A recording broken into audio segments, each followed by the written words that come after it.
split Croatia. Although the beginnings of split are associated with this, all around here, we're in the interior of the 295 to 305 Diocletian's Roman fortress palace, summer retreat and retirement home.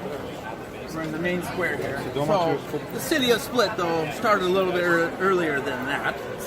Around here were Greek colonies around the 3rd or 2nd century BC. Excuse me, that's the 400s and 200s BC. They were connected with the Sicilian city of Syracuse, and also around here were these people called the Illyrians, which the Greek named people north of Greece, basically, and they had many tribes. The tribe around here was called Dalmatian, which gives the place its name to this day, Dalmatian. So there was a small settlement here near this city, and on a couple islands out on the coast out there, Greek and Illyrian people. Then, in 168 BC, there were heavy battles when Rome started gaining power and conquering its neighbors in all directions. There was a huge battle and the death of the last Illyrian king that was here. And that started 5 centuries of Roman domination of the area. They created their city, the capital of the Dalmatia Province, not far from here where we're going next, up the road a little bit. This area wasn't quite like this just yet for another couple hundred years. So let's go into the 100s, zeros, AD, which is crazy to think of, and Salona. So the Illyrian Wars, left this out, sorry, were between 229 and 219 BC, where Rome conquered the Illyrian tribes and remaining Greek people. And actually, this city down this way, a little ways, up on the hill a little bit, Salona, was one of the largest cities in the Roman Empire during its height, with 60,000 people, which is impressive. So, let's fast forward a little bit in the Roman Empire. The Diocletian Emperor. Now we're in the 200s AD. 200s AD, the Diocletian Emperor, who gained the throne of God King for the Roman Empire in a kind of strange way. He was from here. That's the coolest part. He was a local Dalmatian, not Roman by blood, I guess Italian you would call it now. And he at first rose through the ranks of the military as a general on several campaigns, and then he was the bodyguard of the current emperor. And then the emperor died, and then his son died mysteriously, and this other guy thought that Diocletian did it, but he didn't. And I think lightning killed the son. So Diocletian killed the other guy, the father-in-law, to become emperor. And then the other son of the former emperor was over in Italy, and Diocletian organized a force and went over there and took him out, and he became the Roman emperor. So in the 200s of Rome, there was a lot of anarchy at the time. All kinds of crazy stuff was going on. Germanic tribes and different barbarians were going into the empire. You know, they relied a little bit too much on slave labor. They were pretty crazy. All kinds of death and massacres of people, like Christians, were happening, and all kinds of horrible shit. Diocletian, though, a conservative Roman emperor, really wanted to hark back to the old days of the religion. The old classic religion of Jupiter and all the many gods and cults of the Romans. And he actually got Rome together maybe for the last time in history. He instituted a bunch of laws, he put down a bunch of rebellions, he won some wars in some different places. Let's move over here.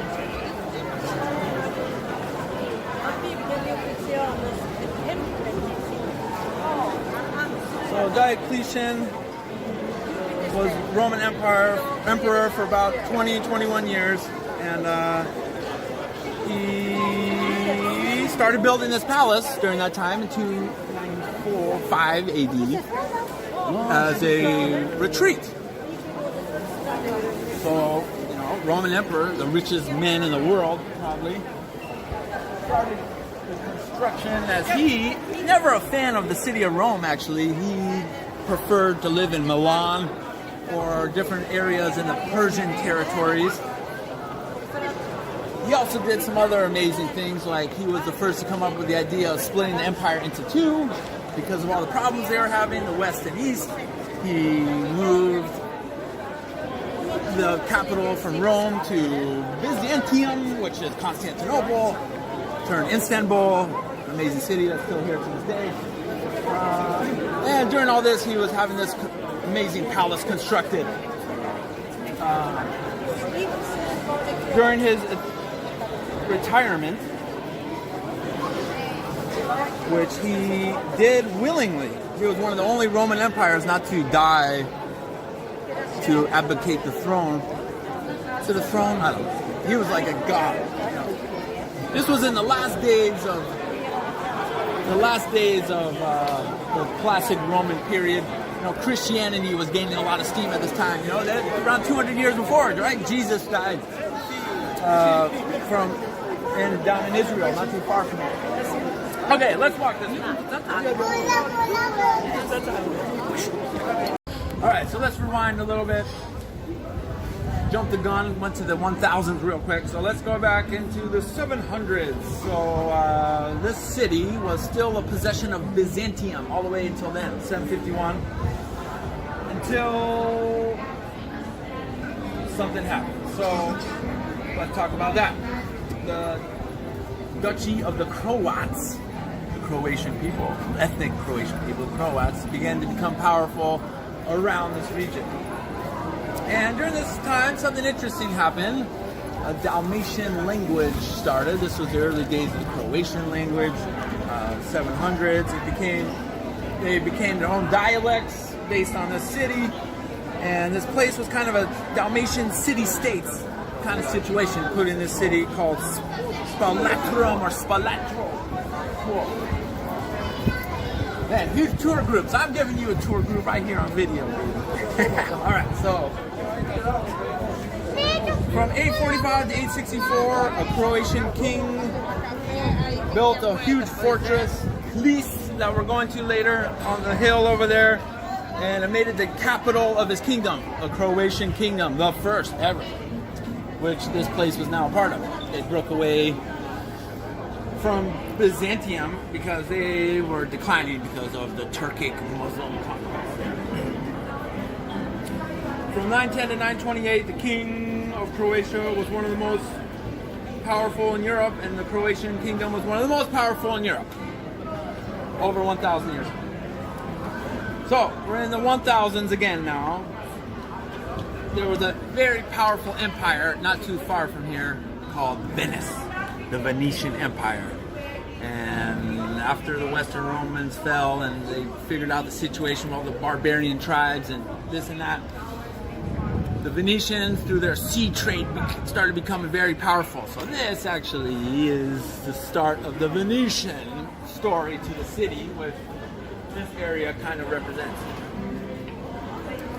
The Venetians controlled almost all of modern-day Croatia for 800 years, and this area of Dalmatia for 377 years of the coast and islands. Venetians, not Italians, right? Italians didn't exist yet. They had their own Italian dialect. They had a lot of control all over the world and did sea trade and had their beautiful capital city with its canals that everybody goes to. That's sinking now, unfortunately, because of climate change. So they had a lot of influence on this area, controlling it sometimes, not controlling it, during this time around the 900s to 1200s. So the Kingdom of Croatia emerged, and their ally was Byzantium for a while in the 900s, and they were still in existence. Throughout the 800s and 900s, 1000s, 1100s, there was a lot of back and forth with the dukes, and man, all of Europe was very confusing around this time. It's crazy. And dukes and people that controlled things that were Slavic and Venetian and all kinds of weird things that were going on. The Hungary Kingdom existed for a while, which was like a combo of a Hungary Croatian kingdom. Ottomans were coming in here trying to exert their power. The Venetian Empire, of course, too. It was very, very confusing. But let's fast forward here to the 20-year Hungarian Civil War, which officially for the start of those 377 years is when this city, because of that war, was sold to Venice. A little bit after that, in the 1500s, 1540, the Ottomans came in and took over this fortress that was on the hill back here, Cleveland. That became the Ottoman Empire, along with many other areas of the region, but Split kind of held on as a Venetian city-state. This was kind of their main square here of the Venetian people. So the Venetian period, although it had some Roman ancestry people, and it's definitely Croatian people and a bunch of other people, Italians, Tuscans. There was a lot of languages spoken in the city. They had Ottomans coming in here, Muslim influence, because the border wasn't too far away. It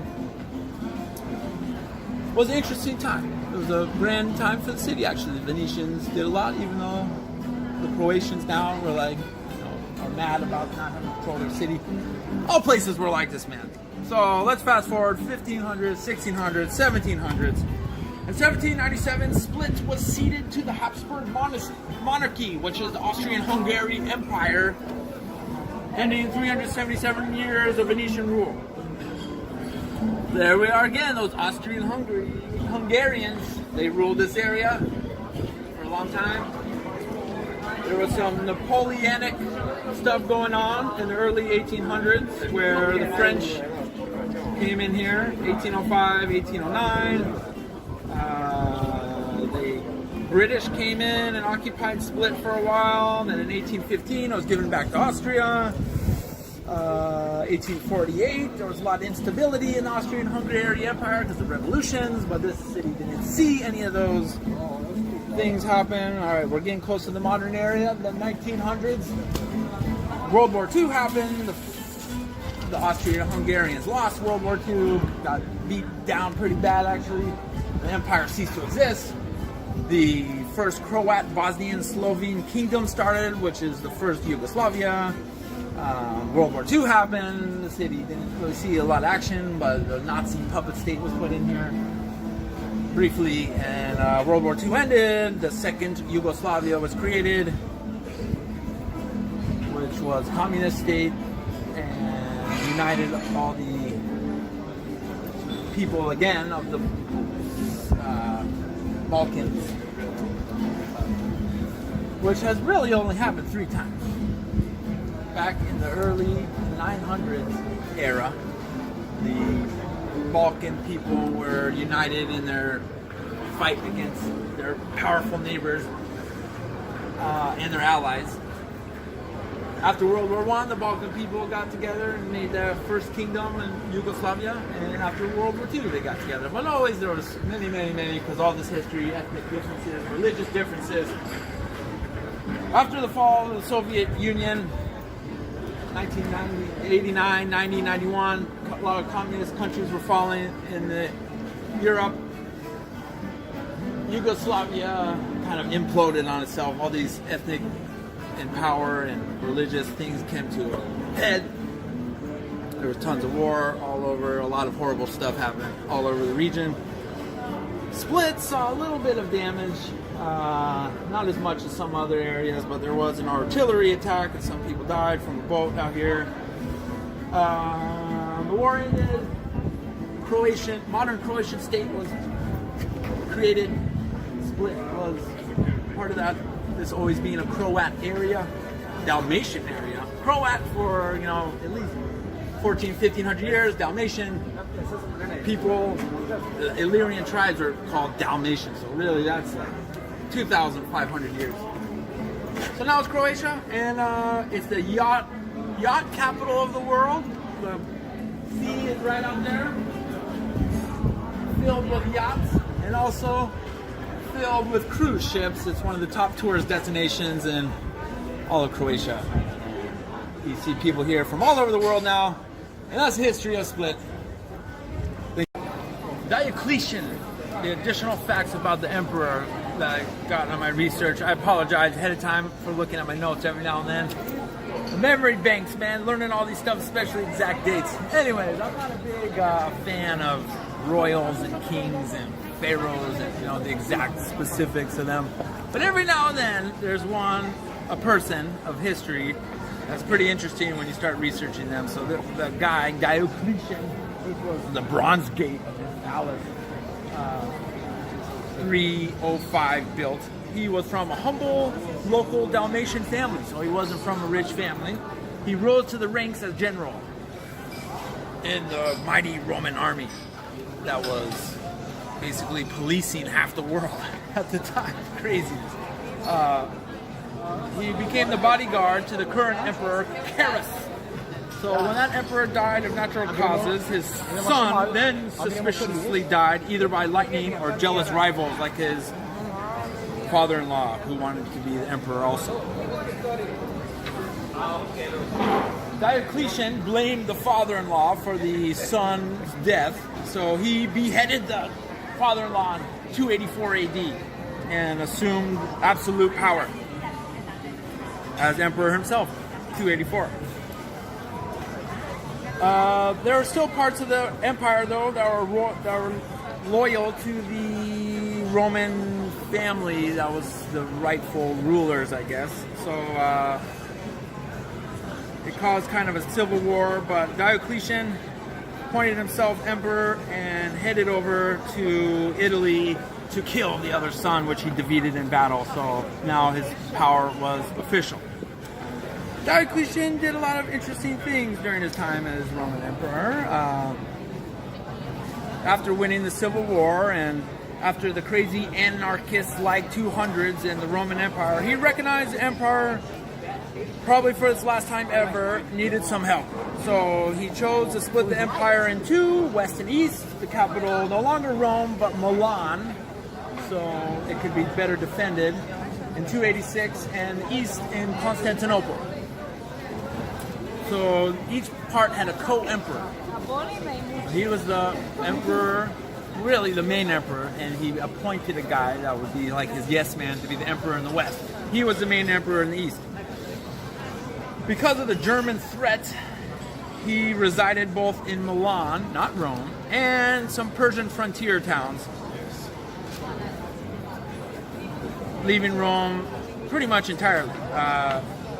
He led a lot of military campaigns, not personally, but under his decision, to reconquer a lot of areas and rebellions, like in Britain, all the way in England, from a self-proclaimed emperor there. Some Persian people were attacking Syria. He won that battle. There were Germanic tribe invasions into Italy and Gaul. He won a lot of battles there. 21 years was his reign. So in 303 AD, his only ever trip to Rome, the Emperor Diocletian got really sick. And this, along with some other reasons, hey, Gonzaga basketball, cool. Always the underdog, they'll win it one day. Okay, back to Diocletian. He eventually chose in 305 AD to abdicate the throne, one of the only emperors ever to do that, to retire in his over there palace for the rest of his life. The huge walled complex has streets, reception rooms, temples, mausoleums, bathhouses, extensive gardens. Diocletian also persuaded the Western emperor that he set up to abduct also. And this enabled Constantius and Galerius to succeed as the new co-emperors. Constantius sounds familiar, right? His son ended up being Constantine, the person that changed the Roman Empire from paganism to Christianity forever. He changed the world forever. Although in 308 AD, these new leadership was having some trouble, so he came out of retirement briefly, kind of, and gave him some advice. Really, the old empire loved farming cabbages. That was his hobby, and he did that until his natural death in October of 311 AD. October 311. Wow, that's crazy. Quick math. About 1,700 years ago, exactly, he died. Oh, car's coming. So, unfortunately, Diocletian's vision of a restored empire would kind of fail after years of successive wars of, successors of people who wanted to be the emperor. In 312 AD, Constantine's son reunited the empire briefly. He would rule from a city that would one day bear his name, Constantinople, modern-day Istanbul, Constantine, and a decision that would have made Diocletian cry because of his hatred of Christians. Constantine, he gave Christianity recognition for the first time ever in the world, even becoming a Christian himself in 395 AD, changing the whole world. The hugest reason why there's so many Christian and Catholic and Orthodox and all the stuff involving Jesus, that is the main primary reason why so many people to this day follow that religion over anything else. Ever. The pagan beliefs were meshed in with the people's new Christian beliefs. A lot of holidays we have, like Christmas.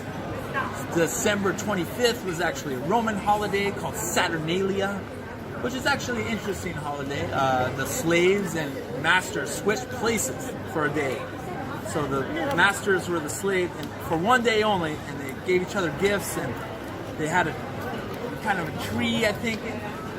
Anyways, a lot of things like that, including, there's a nun there, better keep it down. Another thing the Roman Catholics did, which takes from the pagan Roman beliefs before, is the saint worship. So there's so many saints, including the Saint of Split, who was the guy who got his head chopped off by Diocletian forces, actually, beheaded. He was the patron saint of Split. Yeah, I tell it how it is. Hardcore history. People think I'm crazy when I do this. I love it. Back to my thought, the Roman Catholics, with their saint worship, so they had all these saints, hundreds of them to this day. The idea behind that was, so you had all these Roman gods. People had their own specific gods, kind of like Hinduism is now, in a way. They have all these different gods in certain families and regions, and people had like their specific god that they liked a lot, and they went to the temple, and it was called a cult. Not really like a cult as we have it now, but there's no denying this was really important to people's lives. Man, it was a state religion. You had to do it. You had to worship the emperor. So their idea was to worship many people, just like the people used to do for the Roman gods. But now they're martyrs and priests and people that performed miracles and did all this other stuff, the saints of Roman Catholicism. There's several other things that were borrowed from that time. Anyways, that's my thoughts on the emperor that this place became famous for. 1,700 years ago. 1,714 to be exact. And he died here, 311. Lived here, 305 to 311. And he was a local. Amazing. Okay.